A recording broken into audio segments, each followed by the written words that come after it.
Okay, I think we're rolling. Hi, welcome everybody. Today we are going to talk about bridge building, and the real title, the full title is We Are the Bridge Builders. So my name is Helmut. I am here with my wife Kay, my beautiful wife Kay, and our amazing, beautiful friends Lora and Lora. Hi guys. Hi Kay. Good morning. Welcome back to another Catharsis Healing Talk. And this is a big subject. We just really found out because we said we wanted to talk about the bridge building, but also about how important it is to reclaim our humanity and to reclaim our divinity, as we put it. And then as we have been talking, we realized that if we want our humanity back, we really need to know what it is to be human, what it really is. And if you look around, we don't really know what we want back. We just don't want this anymore. At least that's where the conversation was going. So today we're going to talk with Kay about what that really means, what it means to get our humanity back. And then what the ancients' meaning is when they talk about building bridges to a new world. And in that whole mix, we also mentioned that it's essential to reclaim our humanity, our divinity, and our ability to love, care, and live in a kind, gentle, loving way, so that those bridges that we are building will lead to a different future. Okay, that's it. Thank you again, guys. Thanks, everybody, for joining us live. And take it away, Kay. Okay.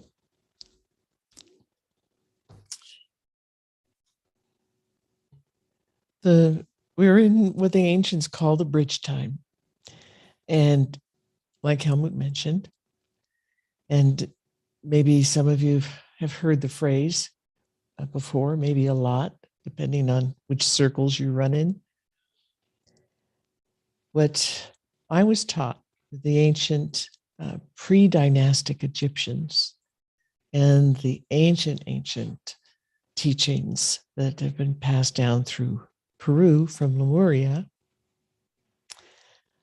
the bridge time is right now. We're in it.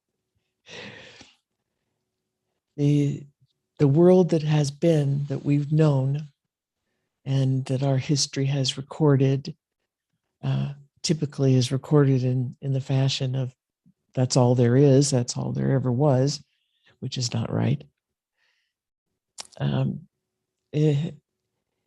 That world,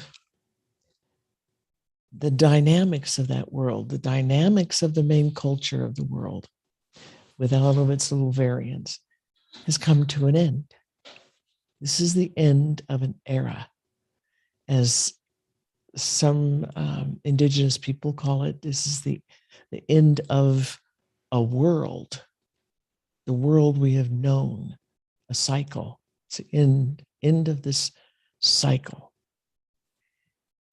And this has happened so many times before.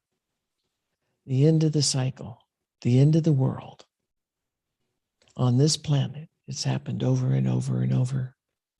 And there have been human cultures, maybe not quite like us, some of them looking a little bit different, but they're our ancestors, they're our predecessors. They've had their whole eras, their whole worlds, their whole culture that went on for millennia, and they all came to an end. It was the cycle of things. And before the next world can start, you have to build a bridge between the old world and the new world. A way of letting go of the old, the past, what didn't work, what was really broken, and finding in yourself, in your heart, in your own song, what's the new world to be? What do we want? What's it going to be like? What's it going to focus on?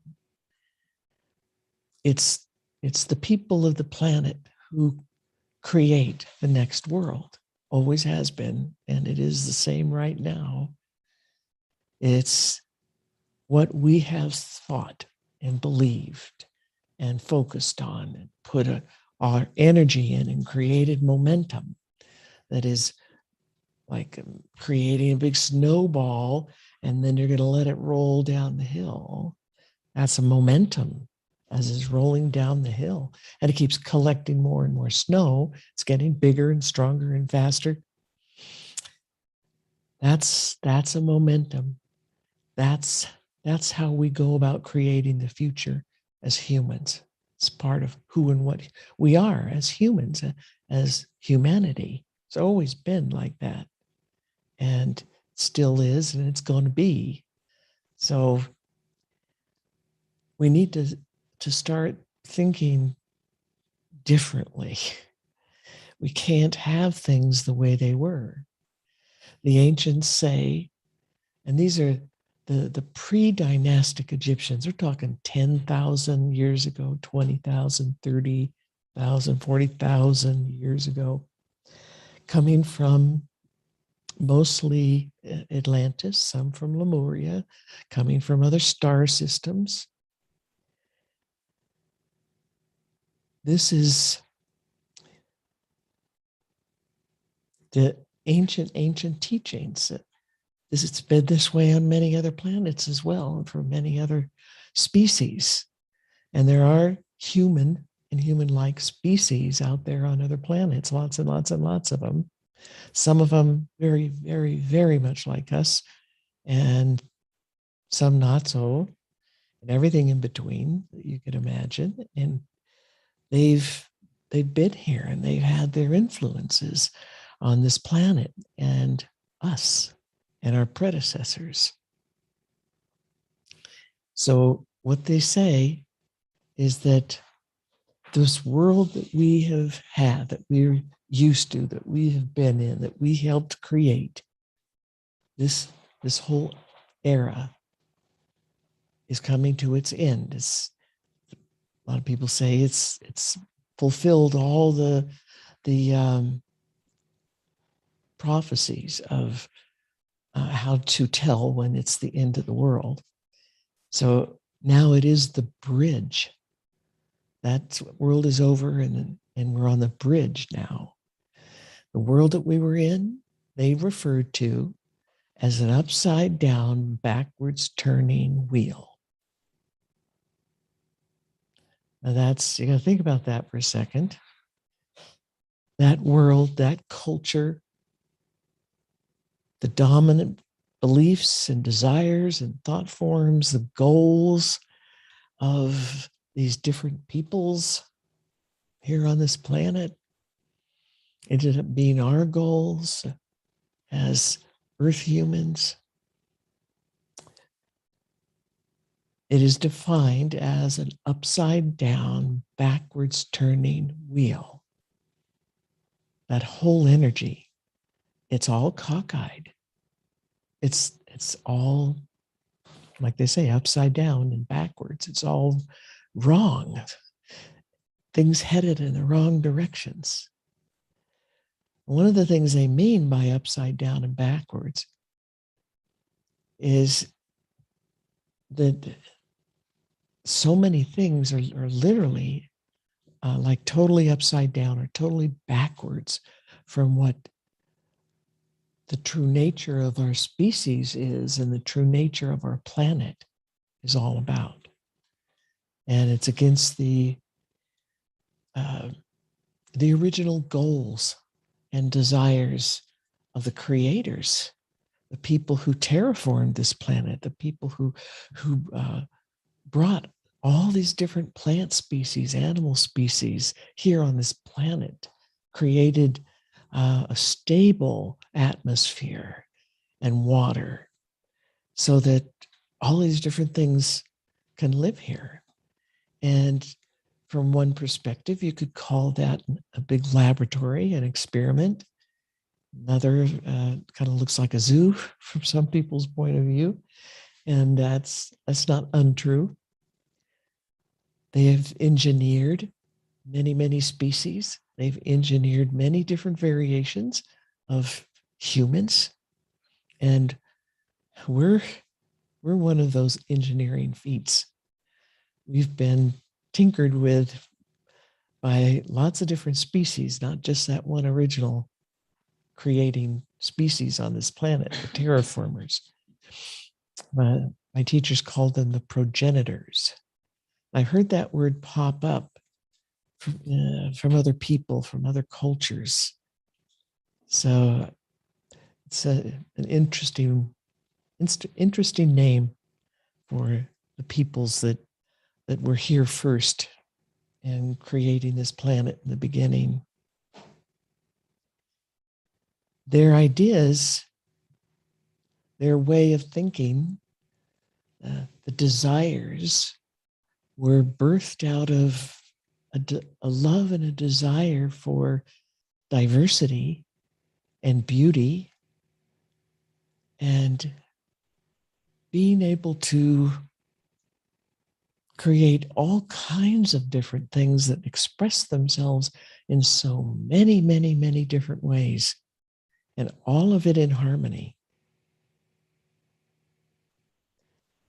The concepts of those original plans with all these different types of species, so many, many, many, many we've never even known because they've come and gone long before we were here.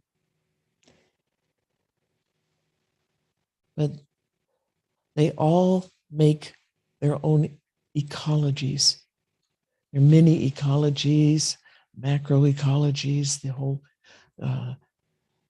overall ecology of the planet in harmony, coherence in harmony, and exploring who and what they are and what they can be and how they can interact and the connectedness, the aliveness. One thing this planet has in extreme abundance, which apparently is not the case on many, many, many other planets, is so many spirits, not just the ones that are embodied in plants and animals and microbes and the water and the air and the rocks and all that, but spirits who are not currently involved in expressing themselves or exploring a physical body, but they're here and they do things from their point of view and their abilities to interact with our 3D time space physicalness on this planet. And they do things like monitor and maintain the growth of mountains, maybe a volcano, of rivers, creeks, lakes, the oceans, the shoreline, all the land formations, all the water formations, the clouds, the sky itself, that it exists and holds itself in place. That's a lot of spirits have a great deal to do with that.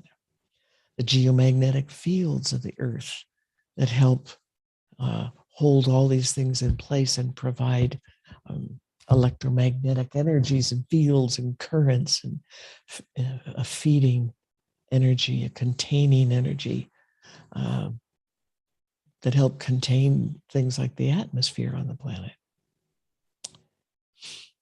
There's all kinds, all sizes, all types of different spirits that are here that enjoy their existence here with everything that is physical in this 3D time space, and that have mortality in their physicalness. They come, go, birth, death, birth, death. This last world, especially, the ones before it had a lot of some of the same dynamics that we have, but we've been the leader of the pack. We win the prize when it comes to expressing diversity and intensity and completeness of the upside down backwards turning wheel. Some of these other cultures before us had better technology than we do. They had huge populations. Some of them were even involved in many things off planet on other planets, other star systems. And they did a lot of things that destroyed their cultures, destroyed their races, destroyed things on the planet, destroyed some of the diversity of different species and environments and ecologies on the planet. But we've really taken the cake when it comes to that. We've outdone everybody. And we could easily destroy our planet in many different ways. We reached that point that we could fully destroy life on the planet in many different ways. And that's upside down, backwards turning wheel culture and environment and influence. And the thought forms all over the earth that we've created are all based on that. They're all saturated without those dynamics.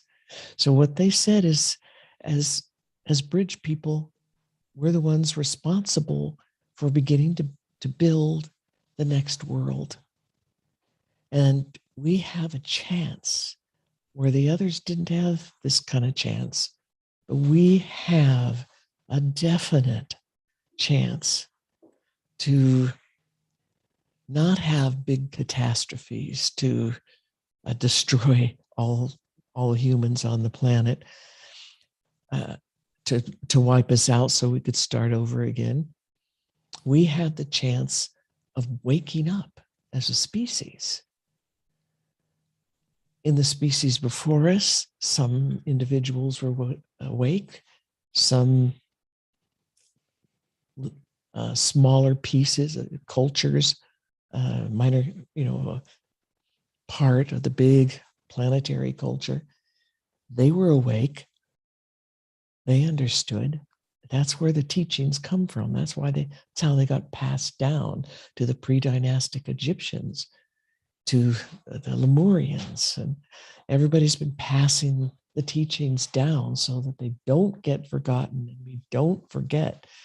But the ancients have said, this time we have a true good chance of everybody waking up and being able to build a culture that has nothing to do with upside down, backwards turning wheel energy.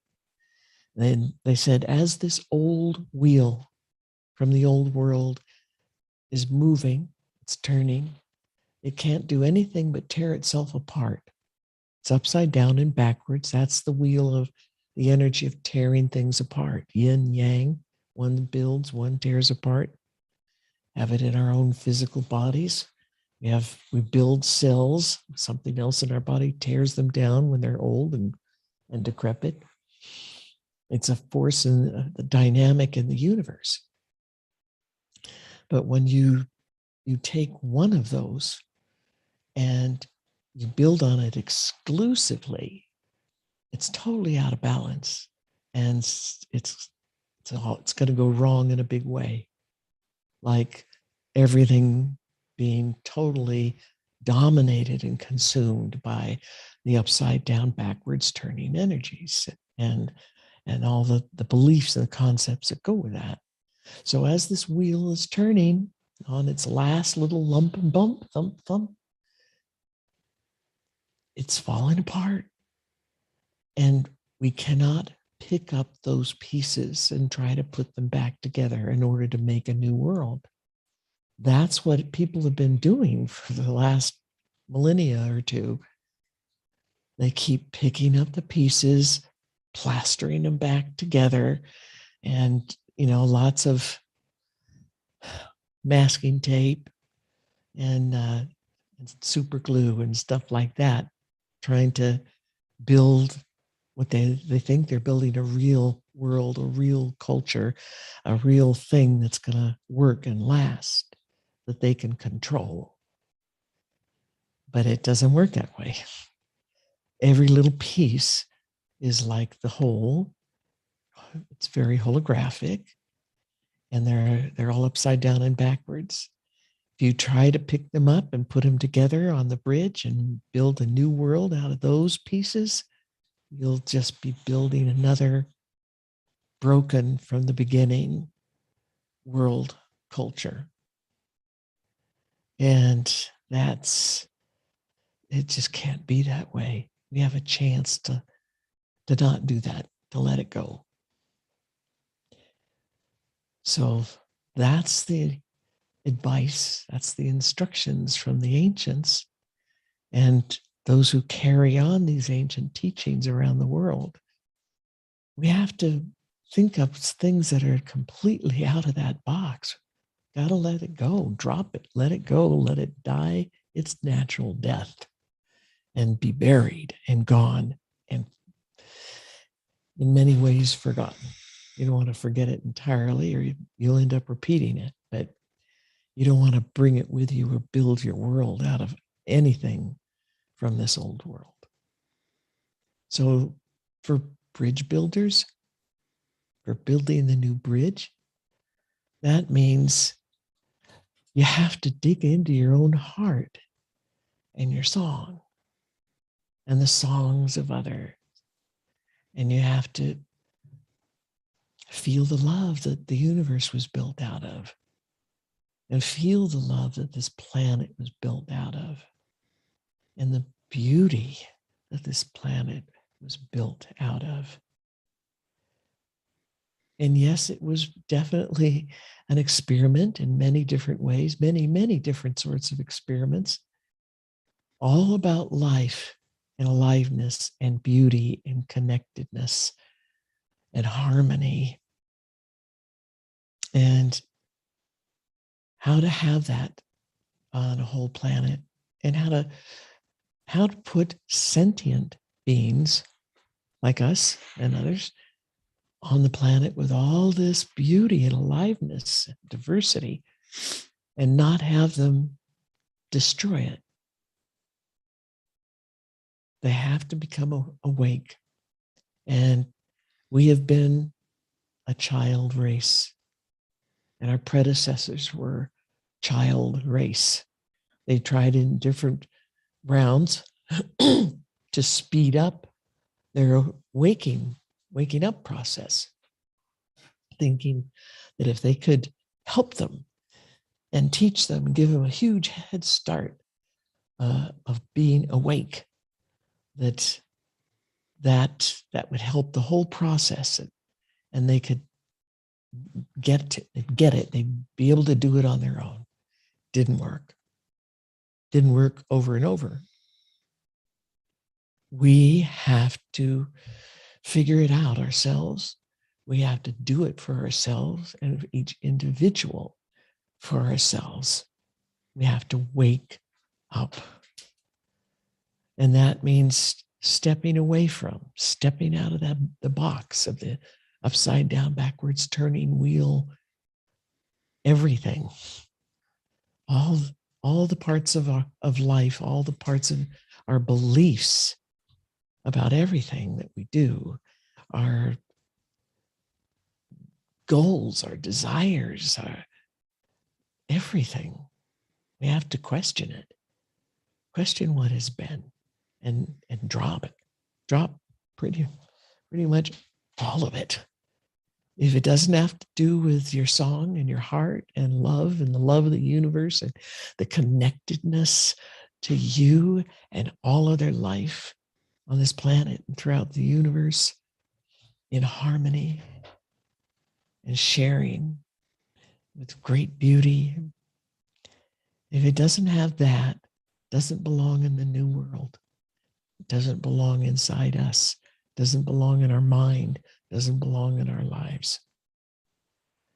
We have to change, and we need to do it soon. We need to step to it.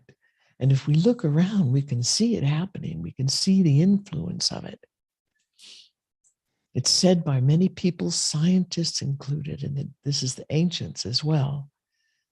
Our planet is moving into an area of space that it hasn't been in before.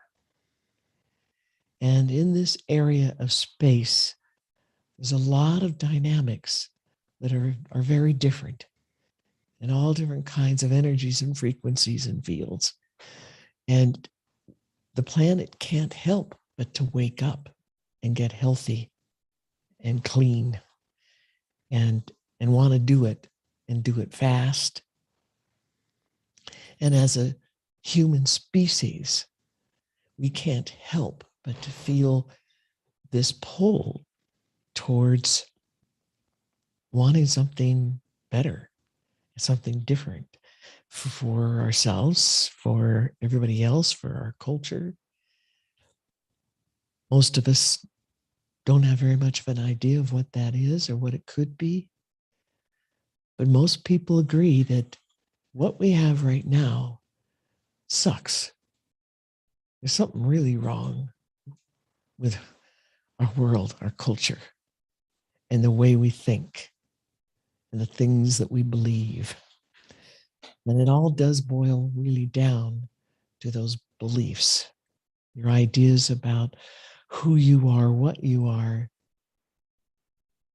world is around you, what a family is, what a culture is, what science is, what health is, what healing is, anything you could think of that's part of our existence. In the old world, we've screwed it up. And we've put all kinds of really upside down, backwards turning wheel thoughts and energies and ideas and beliefs that we learned how to believe in them desperately, blindly, like they're God's absolute truth. And they aren't at all. They're wrong. They're inaccurate. They're lies. They pull us down and they pull us backwards. And we need to look inside of ourselves and feel it with our gut, with our heart, with our song, everything around us, everything about us, everything about our world. And let go of the stuff that doesn't work. It's wrong. It doesn't work. It's a lie. It's a shock for an awful lot of people to realize that they have been living a lie, a really big lie that's made up of billions of little lies. We've been living a lie. Some of it very purposefully. Somebody lied to us purposefully. And that's a hard pill to swallow for a lot of people. But we need to question it. We need to get over that, get through it. It just is what is, and it is what it has been. And for many cosmic reasons, it was chosen that way so we could learn from it. We've been learning from the backwards turning wheel for millennia upon millennia upon millennia. We've been learning everything that we could about the backwards turning wheel. And we needed that knowledge. We needed it for then, we need it for right now. We really need it for the future. We may not understand exactly what all that is or what that means or what it'll be, but we need to learn from the experience of it. And that's what we've been doing. And now it's time to build a different kind of world and learn different kinds of experiences. In a sense, the opposite experiences. So the ancients say it's up to us, because what we think, what we believe, what we feel, what we experience, what we're feeling emotionally, spiritually, the mental thoughts, the physical feeling of it, this is what we use to create the new world with.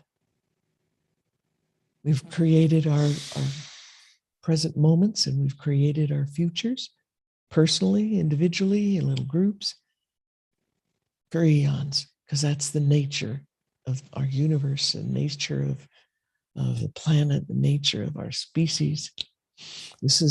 We're creators. We're a piece of creator. And we are the ones who have been creating this mess that we call our world and our culture. And we created it with those beliefs, which spring all the pictures and the thoughts and the emotions and the feelings. And with all of that, our future springs into existence, and we step into it. So we need to grow up.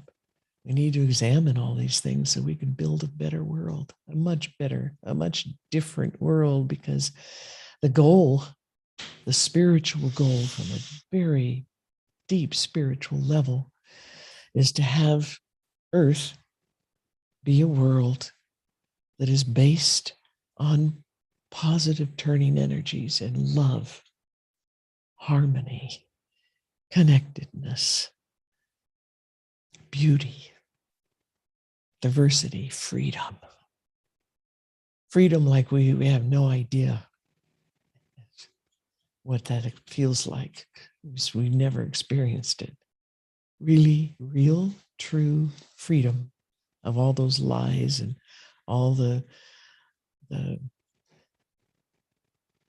cultural dynamics and masks that come from it, that we learn, and we learn how to put those masks, those pictures on, and pretend that that's who and what we are, and that's what the world is. We have to take it all off, throw it all away, and live from our truth, the truth of our being, truth of the being of everybody else, everything else, all connected, all thriving, interacting. We have to learn what that kind of level of beauty and love and harmony and freedom, what that real freedom is. That's what real humanity is. There are species on other planets who are humanoid like us, that the species are really old. They've been around a long time. They've had their own learning experiences through their eons. They know what it is to be really, truly human. And they want us to learn. And for this to be a planet where people, that's what people are. That's what humanity is. So when we talk about reclaiming our humanity, yes, we need to reclaim it. And in a lot of ways, we need to just throw everything else away and explore what we haven't known. Maybe Maybe eons ago we did. Eons and eons. And when we're first born, we know because we're coming from that spiritual level and we bring it with us and we know. But to be part of this culture on the planet and do things in this way, to learn these things that we've been learning, learn that backwards turning wheel, we had to forget. So now we have to remember and we have to find brand new for ourselves and for each other and for our species. Brand new. What does it really mean to be human? What is our humanity? We are divine. We're pieces of Creator. Unique, individual, divine pieces of Creator. We have this creative ability and we create what's inside us out around us. And then we have a big building task, creating the new world. And that's very, very exciting and very, very beautiful. And the possibilities of what it can be. And it doesn't need to be just one kind of thing all over the planet, uniculture. That's not the way we are. That's not the nature of our planet or the energy we're moving into. We're moving into diversity, and more beauty and more aliveness and more awakeness. And that should let us be inspired to create as much beautiful diversity as we could dream up and have this diversity of connectedness to everything that's on our planet with us and connected to all these other life forms, species from other planets, maybe other dimensions. Who knows? That's who and what we are. That's where we're headed. That's what we're doing. That's the divineness, sacredness. Many of the ancients knew, part of the sacred teachings are that we are sacred. Human beings are sacred. Our spirit, our song is sacred. Our connectedness to all other life is sacred. All of the life forms is sacred. And we need to explore what that means, what it feels like, what is the experience of this, and to choose to live that way, build our world that way. That's what it's all about.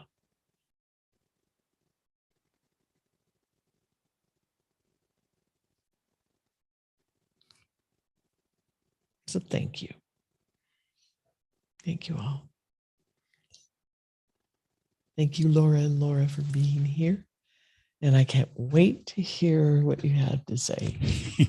I hope. Should we just take a moment?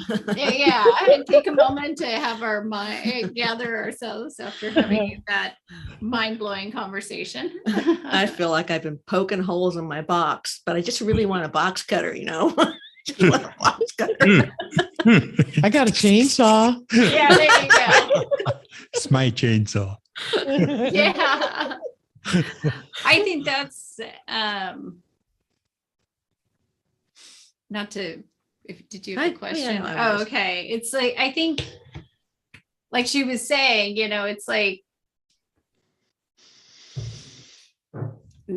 I feel the same way. Like I want to, and I'm sure other people do too, listening to this. It's less like you suddenly want to, you know, rip open the box and get to it. And so I would say, you know, kind of, where do you begin?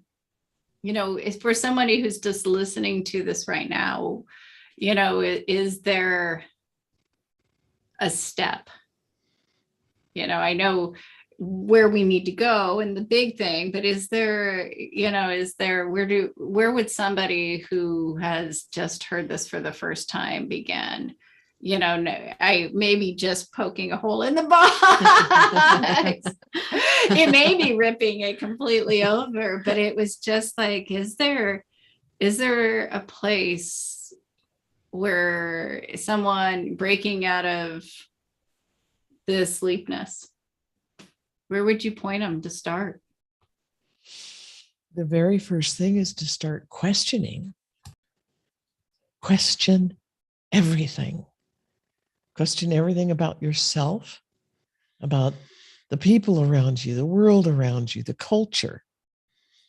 What are these things? Why are they? How'd they get the way they are? How'd you get the way you are? Why do you think these particular things? When certain things happen, why do you react like automatic pilot to those stimulations? What's the automatic pilot? What's in it? And what is that behavior like? Where did that come from? Do you really want to do that? Want to always be that way? We need to start questioning everything. It's easy to start with some big obvious things, like in science. Scientists love to talk about the beginning of the universe. All began with a big bang. Did it? How do they really know? They say they know. They say, oh, for sure. But when you really listen to them and look at the scientific method of finding out whether something's true or not, they have not followed that method. It was somebody's theory, and everybody said, ooh, what a nice theory. That sounds really cool. Let's latch on to it and let's make it, what if it's really real? And let's talk about everything as though it's really real. And they do that with an awful lot of science. And some of you have probably heard me talk about the alien visitors in the backyard when I was in Eugene, and I was in the Egyptian teacher's house sitting and cat sitting, and they appeared in the backyard, and I finally got them to have a little conversation with me, and there was a telepathic communication. Beautiful. That's a whole nother story, but God, the way they think, certainly they don't live in our box. They think with such cleanness and purity of thought and concept. They went through these things eons ago. This finding their way through a backwards turning wheel way of living and then getting out of it. And in this telepathic conversation, they had this equipment in the backyard, and I was asking about it, and they were telling me, and they had these tubes that were standing upright on the lawn, and it looked like there was water inside. They said, it's not really water, but it's liquid crystal. It's water, and water's a liquid crystal, but this is in a stronger crystalline form, and it's liquid. Well, this was before anybody had ever heard about liquid crystals in the general public. It was brand new science, and it had only been shared in little circles and stuff. So I didn't know anything about this, and I expressed to them my regret for not having studied more science. I should have stuck with it a little more, been a little more diligent. And they're going, no. And that they said, you don't have correct understanding. Your science is full of errors. They're trying to be really polite and kind. And you just have a lot of errors. And that was a surprise. It was a shock. In some ways, I thought, well, I guess that kind of figures, makes some sense, but it's still a shock. And then, I said, well, how much of it's wrong? And they kind of looked at each other, and they kind of hemmed and hawed, and he didn't look me straight in the eye for a moment. And well, yeah, it's a pretty much all of it. And they're all going, yeah, very matter of fact, it's like, yeah, it's, you got a lot of stuff wrong. And that just, talk about blowing a hole in your box. That just blew the lid off the box for me, especially with the neighborhood of scientific kinds of things. And we think we're looking out there in the world. We think we see what is there and what's true, and it's absolute, and it's true, and it isn't. We make so many assumptions. And so they said to me, they tried to give me the picture of this liquid crystal and its container, and what the liquid crystal did and how it performed what it performed. And it was part of the computer system and memory for navigation. And it has almost endless storage space, because it's based on subatomical storage, and you get it lined up in a crystalline form, and somehow it's you create all kinds of ways to organize it. And I could kind of get this picture a little bit, but there was so much more to it. And I just, my head just sort of twang. And they said that I don't have enough accurate foundational physics and understanding, and biology even, that I couldn't expect to be really understanding much more than that. But maybe in the future, I could be learning more and more, and pieces will fall together, and I'll understand more. But they said, question everything, because most of everything that's in your culture is not accurate. Some of that is on purpose. Living a lie again. I have a couple of things, Kay. All right. Deanna posted a really good question, but I think we're too late for that. So my suggestion is to do an extra call on this one, because it Okay. touches on a really big subject, and we can do it next week.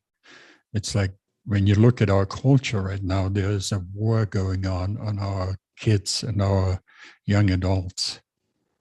And her question is about that, how to help them if they don't know katase. And I think that's a big subject. And I love that idea. Yeah, I would like to take it up next week. So in our next talk, Deanna, I hope you're okay with that. We're gonna go into that. We can dive in deep. We take a whole call for that. Great question. Thank you. The other thing is, when you say question everything, I mean, we get that. The Loras get that. I get that. A lot of people that listening get that. But it took me many, many years to start questioning everything. Well, that's not really true, but to make sense out of it. And because we grow up in a culture and we grow up in an education system that like heavily indoctrinates you and programs you with believing everything and following and obeying authority, and do not question it under any circumstances. So anybody that's sitting here and listening to this, and a lot of other people out there, I'm sure, we are rebels. We cannot live that way, and that's how we end up here. But most people are indoctrinated so heavily with heavy programming. Like today, what's going on with the bug? It's like most people say, trust the science. And that's the most bullshit science statement you can ever make. It's like, that's the most anti-science statement you can ever make. And science is literally questioning everything. Real science. Yeah. Yeah. So where do you, I mean, we're getting to the end of the call, but where do you start with people or the whole population? We grew up in an education system that like hammers into our brains that trust authority, they're always right, do not question anything. And then you come along or we come along and say, question everything. It's like, what do you do with your life? Because once you start questioning everything, you realize it's all lies. Yeah. Well, then you need to feel your way from your heart and from your song. And as you're questioning everything, look for what the question, what the lies were hiding. The lies bury things. They bury and hide the truth of things and the beauty and the love and the connectedness and the reality of aliveness and all that stuff. It's hiding the truth. So look past the lie, look underneath it, peel off the layers. And it takes time, it takes diligence, but as you do it, it makes more and more sense and you find more and more truth. And the next thing that I wanted to say after questioning was song ceremony and gratitude ceremony. Those two things especially. And after that, well, there's a ceremony in our traditions called the forgiveness ceremony that is also a very big help because we realize that we've been wronged, and in the process of living this way, we've wronged others and we've wronged ourselves, and we need to start looking at forgiveness and understanding what that is and practicing forgiveness. And the ceremony teaches, it's very simple, it's easy, it's beautiful, and it teaches you this way of thinking and being. And our song ceremony, this is from the Peruvian, from the Hedicas tribe.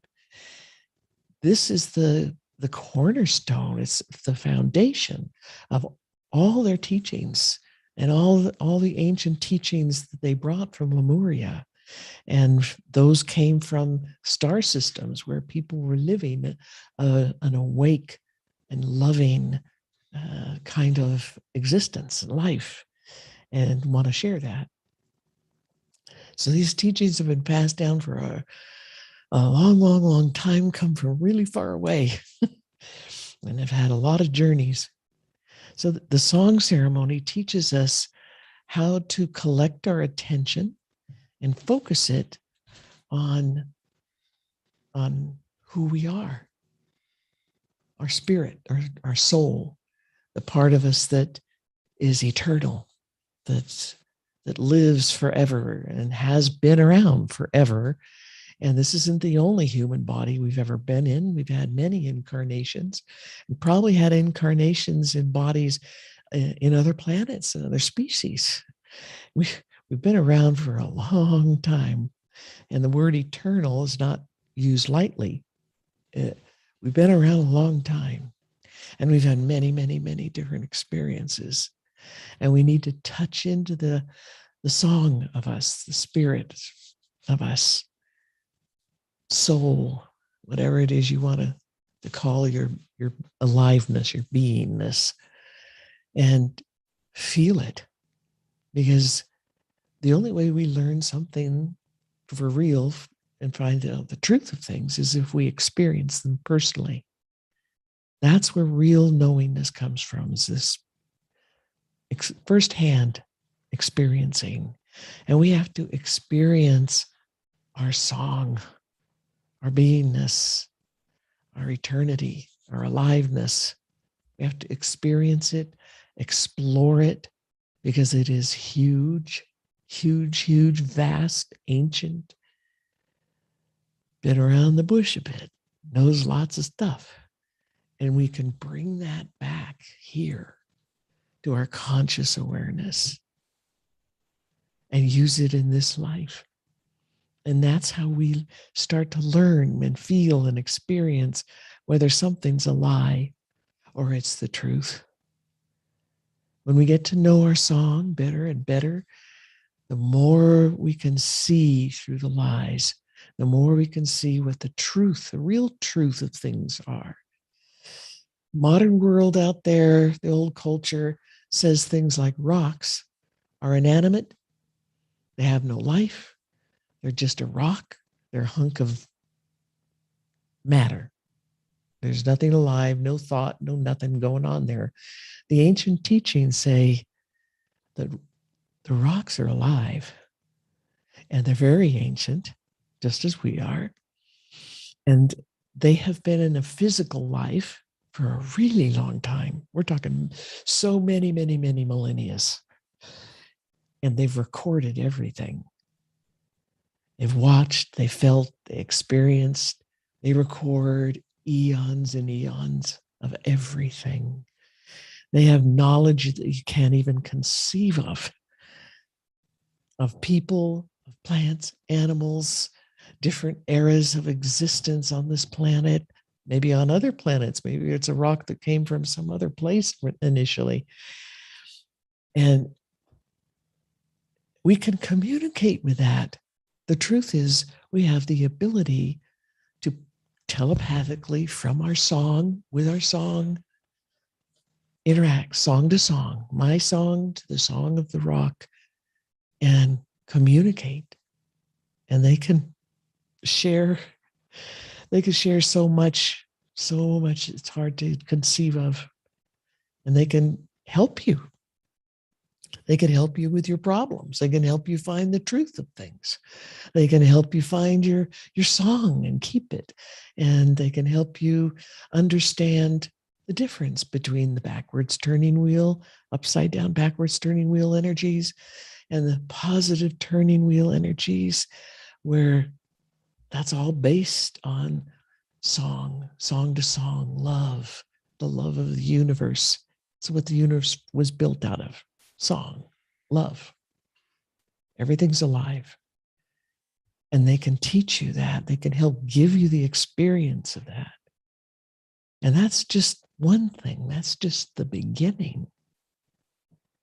There's so much to our existence and to us, to the world that we're in, to the things we share this world with, all these beings, all this aliveness.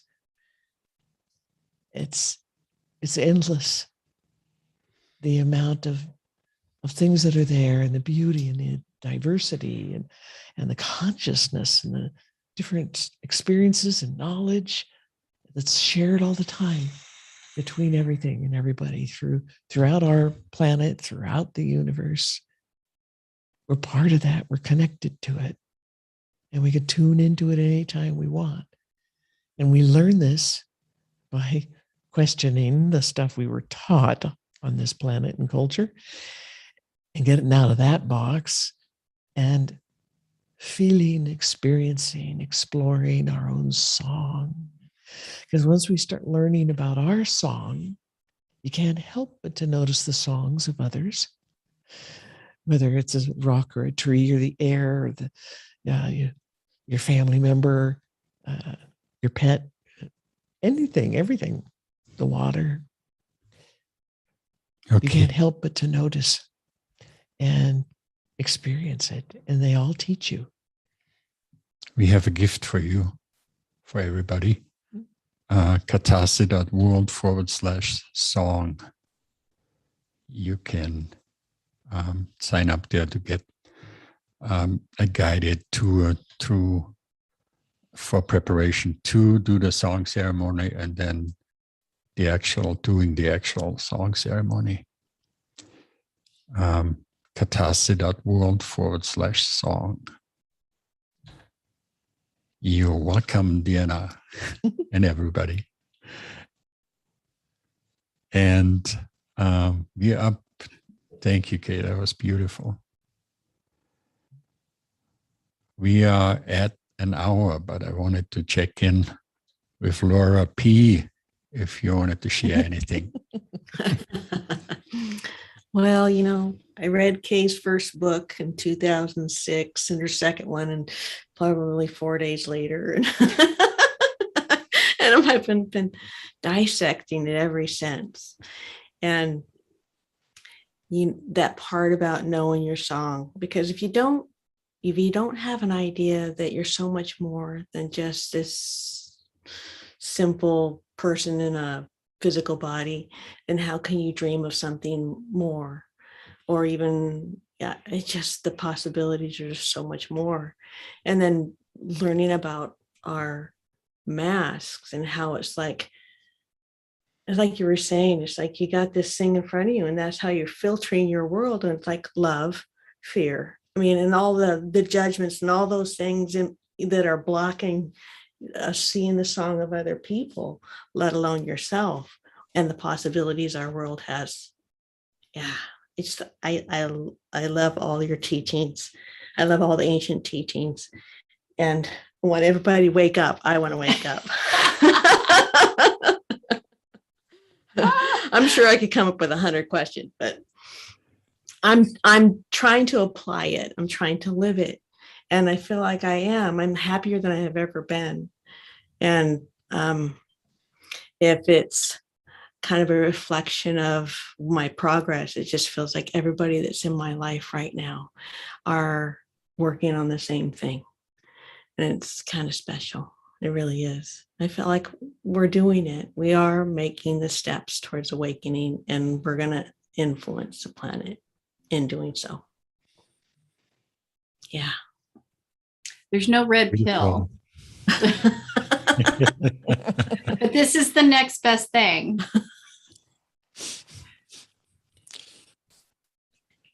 I feel like I'm playing in a sandbox, and I'm just building stuff, and it's just really, it's fun. It's fun to explore the bigger part of who I am, and to know that there's something bigger, kind of special. Beautiful. Thank you. Thank you. Thank you both. Thank you, Kay, so much. It is an honor. It is a huge honor to be able to share this. And so I thank you all. I thank you.